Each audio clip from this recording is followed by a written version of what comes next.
Salut à tous et bienvenue dans le projet du jour. On adapte une armure elfique du Seigneur des Anneaux en un survêtement streetwear. Un projet ambitieux et vous aurez remarqué que je le porte déjà sur moi parce que cette fois-ci, petite particularité, je trouve que c'est un échec.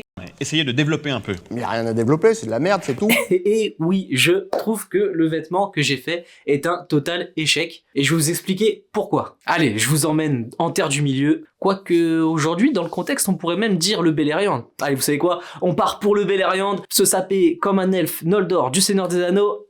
C'est parti!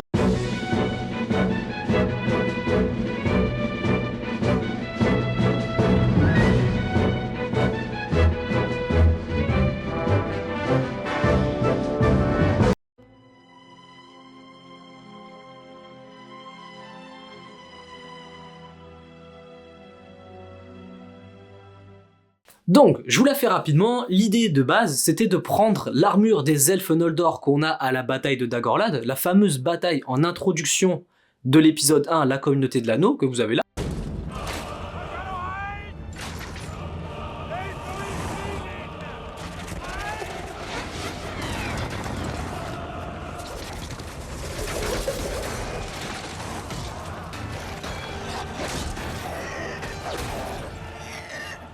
Donc ces armures, je les ai toujours trouvées extrêmement stylées et j'ai toujours voulu les adapter en streetwear. Je vais vous montrer tout ça. Donc pour cette adaptation, cette fois-ci, je voulais faire un survêt chill avec un sweat à capuche, un petit sarwal, tranquille, quelque chose calé quoi, pour pouvoir traîner chez moi ou enfin voilà, vous avez capté. Alors, pourquoi je pense que la tenue d'aujourd'hui est un échec? Pour rappel, le thème et le concept de la chaîne, c'est de créer des sapes qui soient streetwear et qui ne soient pas trop extravagantes, qui restent quelque chose qu'on peut porter dans la vie de tous les jours et qui ne tombent pas dans le cosplay. Or, là, aujourd'hui, j'en avais conscience parce que c'est pas la première fois, j'en suis pas à mon coup d'essai sur cette tenue-là, mais je trouve que les matériaux que j'ai choisis et les couleurs, en fait, rendent le vêtement trop extravagant et je l'ai porté à l'extérieur, j'étais pas à l'aise.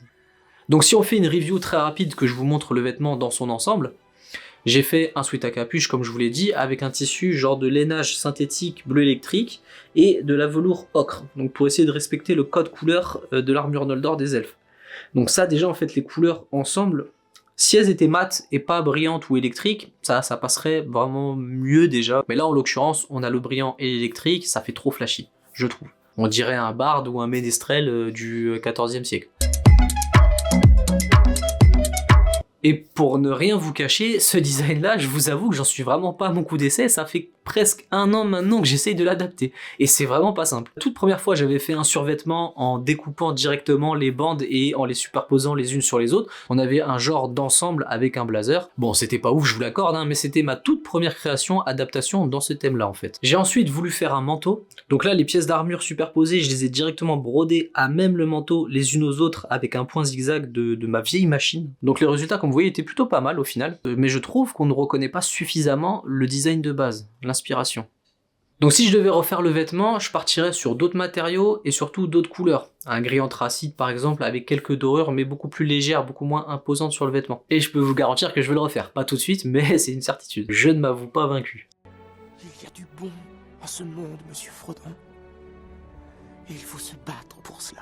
Et oui, parce que étant ma fiction préférée, je peux vous garantir que c'est loin d'être ma dernière fois en terre du milieu. Voilà, donc tout projet, même raté, apporte son lot de leçons. Donc même si moi j'estime qu'il est raté, il est tout à fait portable et peut-être même qu'il plaira à l'un d'entre vous. Donc ce survêtement est toujours à offrir à l'un d'entre vous.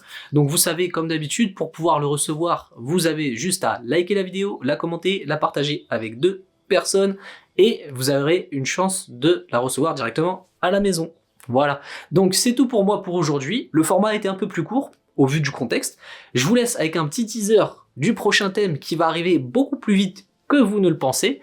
Et d'ici là, je vous dis très bonne journée, portez-vous bien et ciao!